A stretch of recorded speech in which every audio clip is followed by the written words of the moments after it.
Le cross-court homme, et vous les voyez, les garçons sous le soleil, ils sont souriants, ils sont là, ils vont aller se placer dans leur box. Pour l'instant, ils sont en attente. Le départ n'est pas encore tout de suite, c'est prévu dans 4 minutes. Un cross-court homme qui va être, à l'image des femmes, très très disputé, même si on va avoir un grand favori. Ce sera certainement Djilali Bedrani, le champion de France en titre, qui a terminé 4e des championnats d'Europe en salle sur 3000 mètres. Le cross-court, là on voit le drapeau, on leur fait un petit coucou aux fakirs d'Andrézieux avec leur drapeau orange qui sont présents depuis le début de la journée à cet endroit à montrer le maillot. Et le drapeau, le cross-court où là on a les garçons qui se préparent. Et on l'a dit, Djilali Bedrani, un grand favori qui fait une super saison, champion du monde de cross militaire. Et derrière, qui continue au niveau civil. Et qui est champion de France en titre d'ailleurs, rappelons-le, effectivement. Il fait figure de principal favori, mais il est aussi champion de France en titre. Et il va aller chercher, peut-être, pourquoi pas, un nouveau titre ici, du côté de Vittel.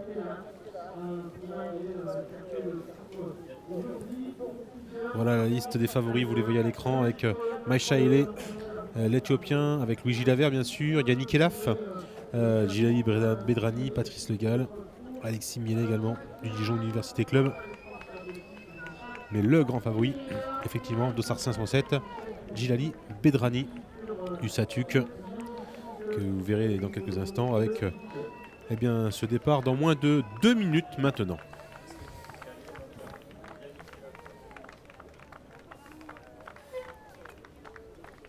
Alors on va revenir sur ce parcours, juste avant le départ. 4500 mètres à parcourir, on vous le rappelle.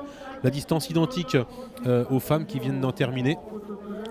Distance identique donc, et vous aurez le parcours dans quelques instants. Et juste avant le parcours, on va vous montrer quelques mots d'un garçon qui avait terminé sur le podium l'année dernière alors qu'il n'était qu'espoir. Sur un podium senior, c'est Yannick Elaf de l'Entente Franconville Sésame Val d'Oise qui est là pour rééditer au moins aussi bien que l'hiver dernier. À mes côtés, Yannick Elaf, l'espoir de l'Entente Franconville qui était sur le podium l'année dernière du cross-court. Chez les seniors, il est encore espoir et donc forcément, Yannick, la question qu'on se pose tous, tu es là pour le titre. Pour le titre, bah oui, on commence jamais une course sans vouloir la gagner. Après, je sais que demain, il y aura du niveau, notamment avec Djilali Bedrani ou Alexis Miele. Du coup, je vais donner le meilleur de moi-même et je verrai bien comment ça va se passer. Tes petites impressions, là, tu termines le tour du parcours. Qu'est-ce que tu en penses? C'est complètement différent de l'an passé, mais il va pas être si facile que ça, j'ai l'impression. Oui, c'est vrai que c'est complètement différent. Après, ça pourra pas être plus dur que l'an passé, parce que l'an passé, il était vraiment très dur.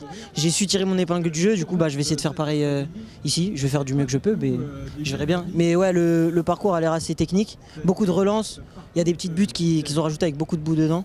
Du coup, ouais, il y a du plat, il y a du parcours roulant, il y a des côtes, il y a de la boue, il y a de tout. Du coup, ouais, je pense que ça va être assez compliqué quand même. Merci Yannick et bonne course.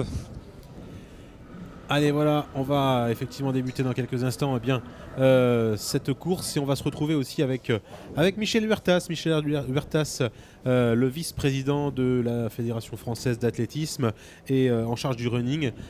J'imagine, alors bienvenue tout d'abord, on s'est déjà vu effectivement tout au long de ce week-end, Michel. Les conditions climatiques qui s'améliorent au fur et à mesure, c'est écoutez, déjà, un peu de soleil. Le soleil arrive, ça va nous assécher un peu le parcours, mais disons que c'est du cross-country, donc la boue est toujours la bienvenue. La boue est la bienvenue, et on l'a vu depuis ce matin déjà. Alors on disait tout à l'heure, le vent n'est pas forcément en train de sécher le parcours, ça va même devenir un petit peu de plus en plus lourd. Oui, tout à fait. Les prochaines courses vont être un peu laborieuses. Ça va être vraiment lourd. Et je pense que ceux qui ont déjà parcouru ce parcours sont contents d'en avoir fini, puisque le parcours est très technique. Et c'est ce qui fait la beauté peut-être de ce parcours et que tout le monde quand même est content. Michel, le cross se porte bien en France. On disait tout à l'heure avec Patrice Gergès, notre méthode d'apprend, on a toujours les grands cross français qui existent. C'est important de les mettre toujours en avant aussi. Le running en général fonctionne bien. Oui, le running fonctionne bien, en particulier le cross-country. Tout le monde dit que le cross-country était normalement en perte de vitesse, mais bon, moi je dément cette affirmation. Vous voyez un championnat de France tel que ce jour et hier, quand on pense que vendredi aussi nous avons eu tous les scolaires qui ont couru, c'est quand même une parfaite réussite. Donc on n'a pas à se plaindre, déjà dans le domaine du cross-country. Et sur le running en particulier avec les autres disciplines, 10 km, semi-marathon, marathon, tout ce que vous voulez, le trail, nous sommes quand même une discipline de running qui amène à être développée un peu plus, ce qui permettrait d'avoir un peu plus de gens qui viennent se fédérer à la fédération. Et on le voyait notamment effectivement avec l'intégration de la Coupe de France minime aussi ce matin. C'est important de le rappeler, parce qu'on ne court pas de façon individuelle, mais on court par équipe. Et voilà, ça permettait de mettre aussi à l'honneur ces jeunes. Tout à fait. Je crois que ces minimes ont eu à cœur de représenter leur région. Là aussi, moi je suis très satisfait. Je crois que le président de la commission des jeunes, Didier Varec, ce matin a été plus que satisfait. C'est une réussite. Ça fait la deuxième année que nous organisons ce Coupe de France minime. Elle va perdurer, donc c'est aucun problème. On va aller de l'avant. Donc, vous savez qu'on avait aussi prévu le relais cross, mais disons que peut-être qu'on n'a pas fait beaucoup d'informations là-dessus, de communication. C'est une discipline qu'on va promouvoir un peu plus et nous espérons que l'année prochaine, il y aura un peu plus d'équipes disponibles à venir faire ce cross de relais. Merci Michel. Retour sur la course avec Alex. Ouais, la course du cross-court qui va mettre un peu de temps à se décanter. Juste un dernier mot peut-être Michel, en tant que vice-président de la fédération, l'implication de tous les bénévoles de l'organisation, c'est quelque chose d'important. On l'a vu tout au long de toutes les réunions techniques auxquelles on a pu assister tout le week-end, que les gens étaient vraiment très très investis. Ils sont très investis, d'une part parce qu'ils sont dans leur région, c'est leur compétition. Moi, je suis venu le 5 février faire la conférence de presse et la réunion des bénévoles.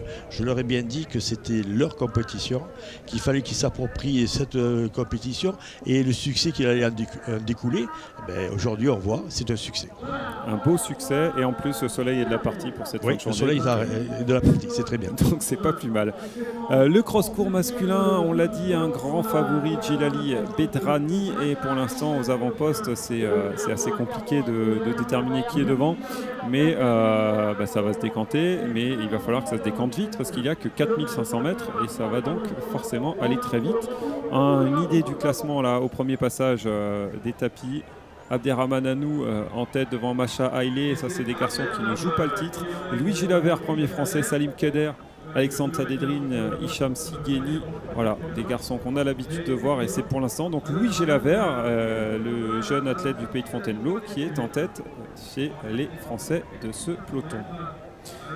Louis Gélavert qu'on a l'habitude de voir en tête des France de cross depuis les catégories jeunes et derrière Abderrahmane Anou qui a pris un départ vraiment très très rapide. Anou, on vous le redira, mais qui est algérien, donc pour le Montpellier Athlétique Méditerranée, ne peut pas jouer le titre de champion de France. La bagarre pour cette médaille d'or, ça se jouera derrière lui. Et c'est pour l'instant Luigi Lavert qui est bien parti. Mais alors, vraiment, rien n'est fait, Olivier. C'est long, effectivement, ça va être très très long. On l'a vu tout à l'heure chez les filles avec Claire Perrault qui est passée à l'attaque finalement sur le dernier tir de course. Elle est restée en retrait pendant toute la course et finalement on s'aperçoit que même sur un cross-court, les 3 premiers kilos c'est une chose, mais le dernier kilomètre peut aussi être déterminant. Et voilà, alors on va rester prudent effectivement sur cette course cross-court notamment. Donc on avait tout à l'heure Patrice Gergès, Patricia Taillard qui nous expliquait que ces championnats de France vont être moteurs et obligatoires quasiment pour aller au championnat du monde de cross. Il y a aussi tous les autres championnats de hors stade qui vont arriver, qui vont être avec ces athlètes-là très certainement, Michel. Donc, est-ce que si on a si tu peux nous rappeler le programme peut-être des prochains championnats qu'il y aura en hors stade. Disons qu'on va continuer très prochainement au mois de juin et au mois de juillet avec tout ce qui est montagne. Il va y avoir le championnat de France de trail à Méribel. Nous aurons en même temps le championnat de France d'Equidène. Nous avons, disons, dans le running tellement de championnats de France qu'actuellement on se chevauche un peu. La montagne et l'Equidène sont ensemble, mais bon, on va se partager les tâches. Donc, ça vous permet de répondre aux différents besoins. De toutes les compétitions. Et nous sommes heureux de dire, bon, c'est certain, 2019, tous nos championnats seront honorés. Nous avons même sur 2020, nous avons déjà pratiquement tous les championnats qui seront attribués. Donc les villes, les clubs, les comités et les ligues, c'est certain, sont demandeurs de tous ces championnats. Signe de la bonne santé du hors-stade à la fédération. La bonne santé, je me plais à vous l'entendre dire. Peut-on avoir déjà des informations, monsieur le vice-président? Pardon? Peut-on déjà avoir des informations sur les lieux, peut-être du 2020 France de cross-country à venir?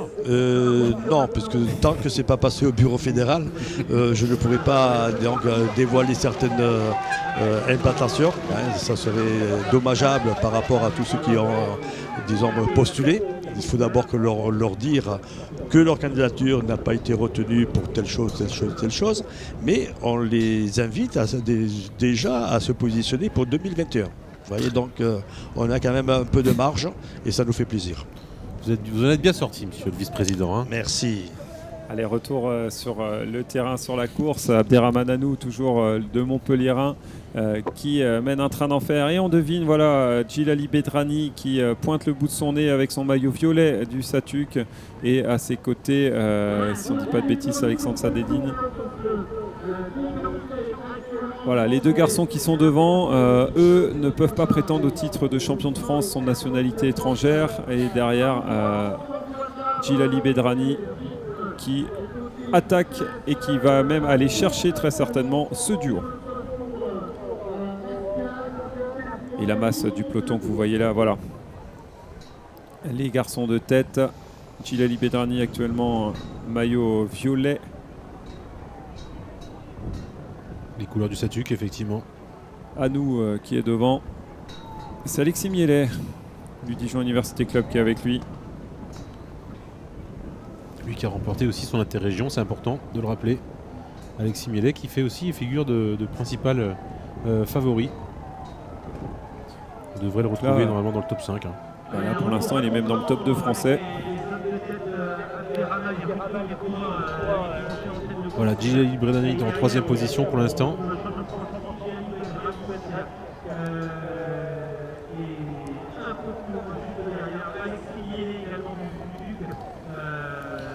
Abderrahmane Anou qui avait dynamité cette course, Alexis Mielet du Dijon Université Club et Djilali Bedrani, ces deux garçons que vous avez plein champ là, ce sont pour l'instant les deux premiers français de ce cross-court qui vont se bagarrer pour la victoire. Abderrahmane Anou qui va être dépassé par ces deux garçons. Et vous le voyez partiellement à l'écran, mais le vent souffle de plus en plus et elle va avoir vraiment une grosse influence sur ces courses, Michel. Oui, vent tout à fait. stade, Ce vent va influencer sur les coureurs, sur le parcours qui va devenir être pas de plus en plus sec, mais disons que ça va alourdir les jambes de tous ces coureurs. Donc, écoutez, on va avoir la dernière course va être... On va l'attendre avec impatience pour voir un peu le comportement de nos chers athlètes. Allez, Djilali Bedrani qu'on voit sur la partie droite de votre écran, sur la petite fenêtre qui accélère maintenant. Hein. Djilali Bedrani, champion de France en titre, on vous le rappelle, qui remet son titre en jeu aujourd'hui. Lui qui porte les couleurs donc, du Satuc. Bedrani, champion du monde militaire l'hiver dernier de cross, 4e des championnats d'Europe sur 3000 il y a quelques jours de cela, il y a une semaine de cela, donc il est vraiment en pleine bourre et il en profite pour aller chercher un nouveau titre à rajouter à son palmarès.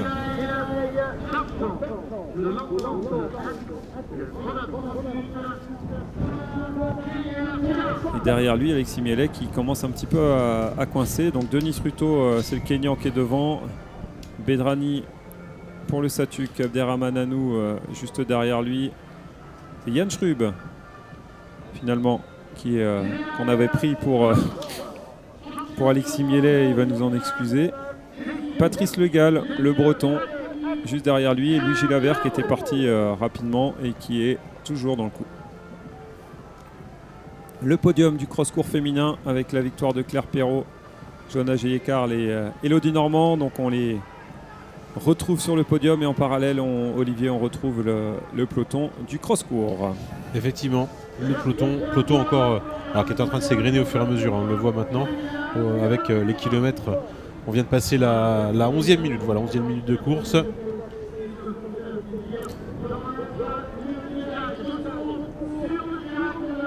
11 minutes de course sur un cross-course, on est déjà pas mal avancé. Effectivement. C'est ça le truc, c'est que c'est des garçons à leur niveau, ça va jouer, c'est vraiment des trucs très très rapides. Là ils sont déjà bien avancés dans la course. Abderrahmane qu'on voit là, lui était parti très rapidement. Denis Routot est toujours devant, mais derrière, entre les deux, on a Djilali Bedrani pour le Satuc. Qui est vraiment très très costaud, quoi, qui illustre bien son profil de coureur de ce type. Parce que lui, on le retrouve l'été sur ce type, l'hiver il fait du 3000 et du cross, et finalement on se rend compte que c'est bien complémentaire. Un beau terrain de cross, Michel Huertas. Pardon ? Un beau terrain de cross. Oui. Complètement différent de Plouet, et c'est peut-être aussi ça qui est recherché, c'est de pouvoir C'est varier les recherché plaisirs. parce non que c'est vrai que nous sommes des fois critiqués de faire courir sur des hippodromes, mais ici, les techniciens de la Fédération française d'athlétisme, donc les délégués techniques, ont su, par le fait de rajouter 3 buts, de faire un gain. A priori, pour l'avoir discuté aux athlètes, ce terrain plaît. Donc, on verra si dans quelques années, on pourrait revenir sur Vittel. Donc je crois que c'est une facilité. Tout le monde est partie prenante.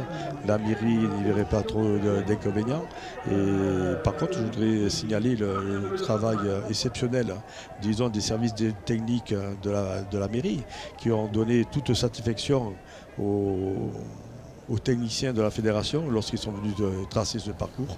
Donc moi je tenais vraiment à les remercier. Et on en profite en les remerciant pour annoncer que l'affluence des spectateurs sur ce week-end est de 15 000 spectateurs. Donc c'est similaire à l'édition de Saint-Galmier il y a 2 ans. Donc très très belle édition et un succès toujours aussi populaire. Oui, tout à fait. Donc, 15 000 personnes. On rappelle, on l'a dit en ouverture tout à l'heure, Vittel c'est 5 200 personnes. Donc il faut calculer, comprendre, disons, tous ceux qui sont venus avec leurs équipes. Mais je crois que Vittel, les gens ont joué le jeu, ils sont venus voir un championnat de France. C'est un peu particulier. C'est pas chaque année qu'on va pouvoir refaire un championnat de France, disons, dans cette région. Mais bon, vous voyez, à l'image de cette butte, c'est une butte qui a été, disons, rapportée. Donc l'année prochaine, on ne sera pas dans la région. Non, en principe. On peut déjà en éliminer une. Mais nous avons de grandes. Je vous rappelle que les prochains candidats sont déjà sur place. Ils sont en train de évaluer tout ce qui se fait aujourd'hui sur Vittel pour prendre les bons conseils avec les organisateurs. Mais disons que la prochaine candidature, ça va vite sortir. Mais vous serez surpris. On sera surpris. Et nous on adore les surprises, donc c'est parfait. Et on verra ce que la CNCHS nous donne. Retour sur le terrain. On va se refaire un petit point effectivement avec Djilali Bedrani qu'on voit à l'écran. C'est l'arrivée. Et qui va aller chercher le titre. Denis Routot qui devrait remporter la course et effectivement, sans grande surprise, le champion de France 2019, comme en 2018, s'appellera Djilali Bedrani du Satuc. Et attention la bagarre derrière, attention! Anou qui terminera 3e de la course et Mielet qui semble avoir gardé un tout petit peu d'avance sur Jan Schrub pour la suite de ce podium. On va attendre la confirmation. Alors il est indiqué Jan Schrub avant peut-être. On va avoir. Alors on attendra la confirmation bien sûr. On n'est que sur du fictif là. Comme on a vu que Alexis Mielet avait arraché son dossard, est-ce que ça va pas avoir une influence sur le passage? Enfin le dossard, certainement pas lui qui l'a arraché, mais il est tombé. Donc est-ce qu'il n'y a pas une histoire de puce qui n'est plus apparente? On a toujours le moyen de récupérer la tête. Oui, donc Luigi Lavert qui remportera le titre en espoir. C'est pour ça, voilà, apprendre vraiment avec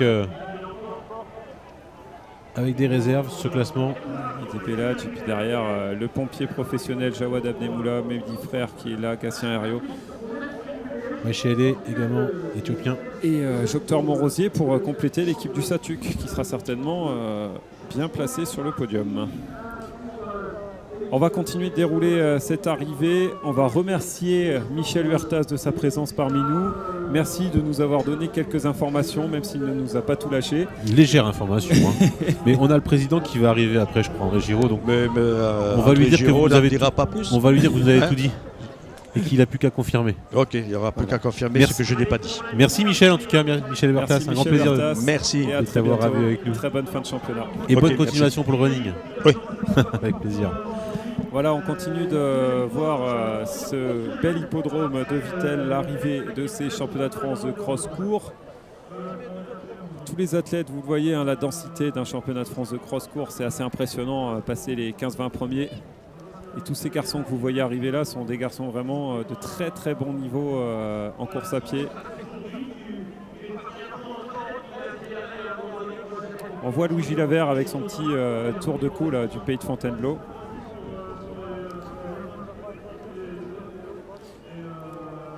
Et voilà, Djilali Bedrani qui est champion de France Espoir qu'on voit là à côté de Jean-Jacques Godard. Et la suite des arrivants sur votre écran sous l'arche des championnats de France d'athlétisme.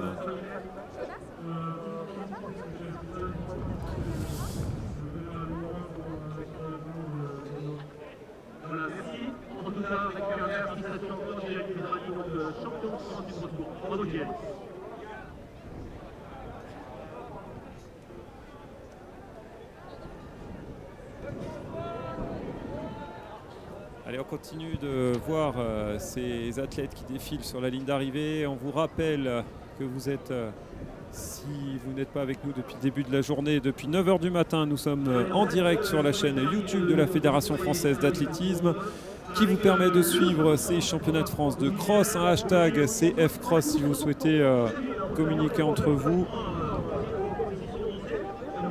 Et on vous rappelle la victoire à l'instant sur le cross-court de Djilali Bedrani dans la catégorie senior et de Louis Gilavert pour la catégorie espoir.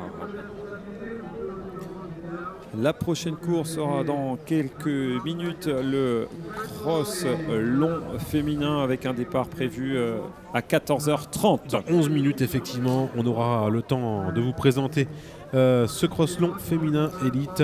C'est l'avant-dernière course de cette journée et on va revenir tout de suite sur le résumé du cross-court masculin qui vient de se terminer à l'instant pour la tête de course.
On termine le cross-court homme, vous venez de le vivre avec nous et on va faire une toute petite coupure pour remercier tous les partenaires de la Fédération française d'athlétisme qui permettent la tenue de ce championnat de France. Juste avant cette petite pause, le classement de ce championnat de France de cross-court masculin sur votre écran. Donc la victoire du Kenyan Denis Ruto et le titre pour Djilali Bedrani du SATUC. Le titre en espoir pour Louis Gilavert, pays de Fontainebleau, 7e au scratch. La suite du classement sur votre écran Et tout de suite après, une petite page de publicité, comme on dit, et surtout un remerciement à tous nos partenaires.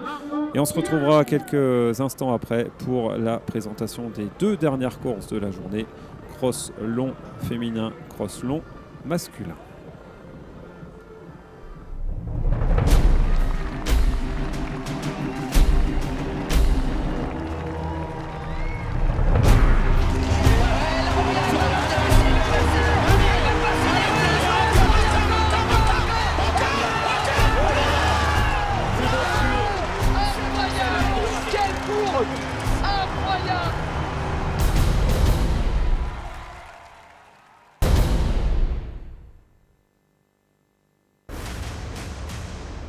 C'est l'essence du sport, sa forme la plus pure, son expression parfaite. Ça c'est sûr, superbe performance! L'élite de l'athlétisme mondial vous donne rendez-vous pour une saison d'exploits, de records, de combats acharnés. Les meetings français indoor et outdoor, les championnats de France et la Diamond League. Le meilleur de l'athlétisme est sur RMC Sport. On s'amuse. On partage, on se prend au jeu quoi, on échange. On rigole. Il y a quelque chose de merveilleux qui se passe en soi. Le but premier c'est de se défouler. Ça vide la tête. C'est excitant. C'est très apaisant. Ça me permet de garder la forme. Avec les copains. Avec mes copines. En solo mais aussi par équipe. Dans mon club. Il y en a pour tous les goûts, toutes les morphologies. Tous les âges. On fait des rencontres. Et vous? Et vous? Et vous? Et vous? Et vous? Et vous? Et vous? Et vous? Vous venez quand? Vous venez quand? Vous venez quand? Retrouvez tous les clubs d'athlétisme sur athlé.fr.